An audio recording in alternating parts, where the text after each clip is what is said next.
I'm Dr. Aaron Kaufman. I practice integrative family medicine in Albuquerque, New Mexico, and I'm board certified in family medicine. I've been in practice 33 years and have been using ASEA in my practice for a little over 5 years. I've been asked what I should tell my doctor if I want to begin using ASEA for myself. My first thought is you probably don't need to. This is considered a supplement by the FDA because there's not a category for cell signaling supplements. In other words, this is a whole new category. The next thought is that your physician likely will not have heard about this unless they did their training well after 2000 and are research oriented, because the term didn't even come into existence. The research didn't come into existence that showed what these redox signaling molecules are until 1998.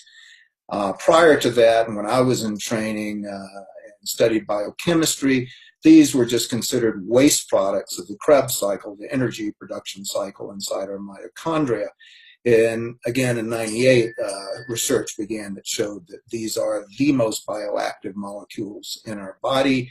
Interestingly enough, and you can tell your physician this if they're interested, there is zero toxicity with these molecules. Studies were done to try to demonstrate what level toxicity occurred, and they could not achieve that. So these are absolutely safe despite being so dramatically bioactive. There are no drug interactions, herb supplement interactions.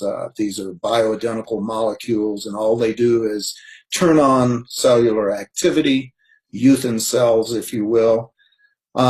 Certainly another consideration for people that are on sodium-restricted diets, and your physician will need to know this, is that the amount of sodium chloride in a daily dose of ASEA of 4 ounces is equivalent to what's in a medium-sized carrot, 23 milligrams of salt.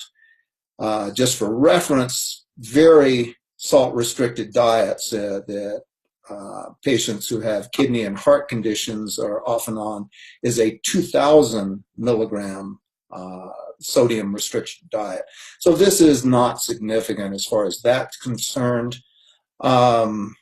The only other thing that might be an important consideration for you as the patient, and perhaps to relate to your physician, that is, when people are using these redox signaling molecules in ASEA, it's common that things improve, including the numbers in certain conditions where people are taking medication to lower those numbers.